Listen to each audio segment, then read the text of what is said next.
think the first thing that comes to mind is that the nightclub of the future may not look totally futuristic. If I was doing a club, not to say it's the club of the future, but it's not like, you know, I think we want to compete with video games and sort of like that, you know, 3D, you know, lasers, or, you know, I think that stuff's done to death. In the club of the future, all I can tell you is I will merely be a hologram, because hopefully I'll be sitting on a yacht somewhere. Figment of your imagination. I don't know, what year are we talking? I've always wanted to do a milk bar. Clockwork Orange milk bar. I thought that was the club of the future back then. If I designed a club, it would be the Chocolate Factory, and I don't even like chocolate. You would like push people into vats of chocolate at odd moments and give them a little gift bag of licorice when they left. I just think nightlife should be that much fun and that crazy. It would be in international waters. It'd be 2 barges, one's a cage. Everybody fights, the winners come in and party. When it happens, it was my idea. No cameras, no cell phones.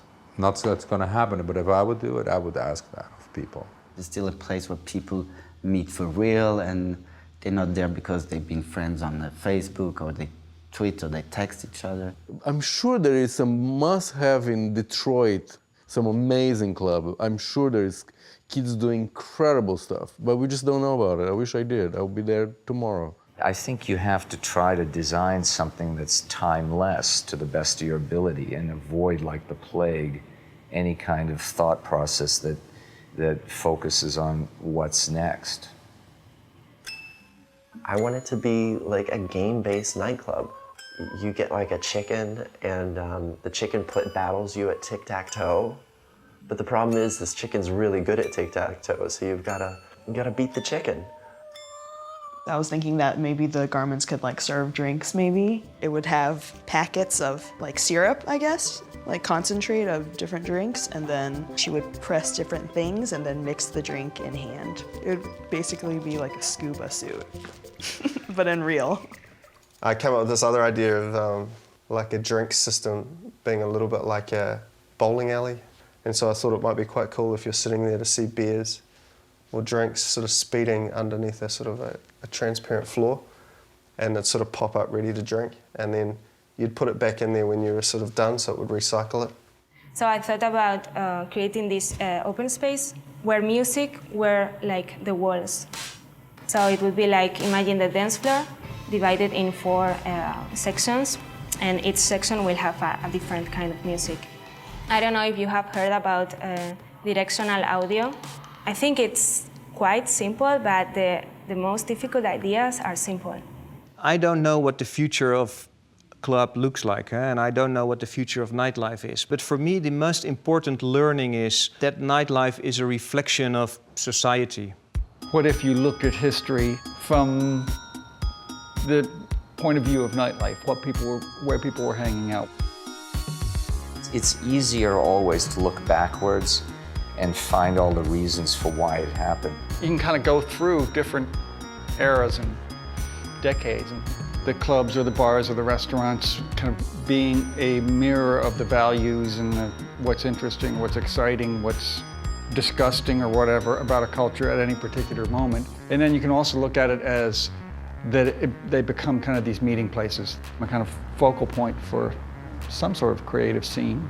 Every creative group that has existed has had a nightlife associated with it. And I think with 54, what you see is the kind of apex of that. The original Studio 54 came about when New York was in a recession, just like now.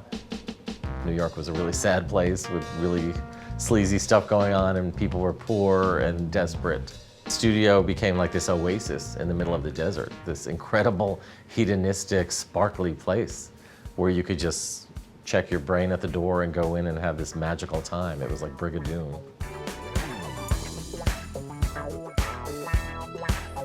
We associate 54 with all that is glitter, like all that is glamorous. But the reality is that a number of underground New York artists were rallying against 54 to create a space that was more organic, that was more raw. The downtown scene started saying, we have our own stars and we're going to promote them. We go to Club 57, to Mud Club, you know, we always end up in the Mud Club.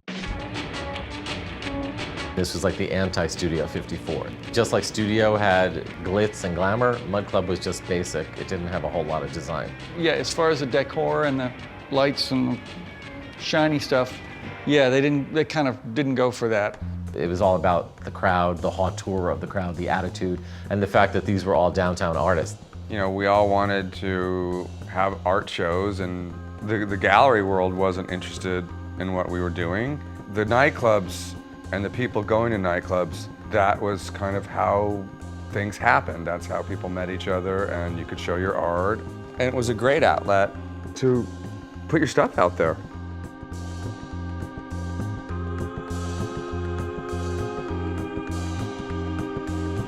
The way to meet people was to do something in the context of a social environment and not to be sequestered as an artist in a studio. That led us to Open Area. I think Area was the quintessential club of the 80s design-wise, because every month, literally, they would change the theme from top to bottom of the whole club. They didn't care at Area if they were making money. They wanted to create this art center for downtown. New York was the one place where you had this convergence of cultures, people, and where you could just do this at that level. It was around the same time as the Palladium. The biggest, the most splendid of clubs was Palladium. I think it was a structural masterpiece. When artists were superstars, the club owners said, we're going to call on them to help design our space. And people like Kenny Scharf, Keith Haring, Jean-Michel Basquiat, these were the superstar artists of that moment.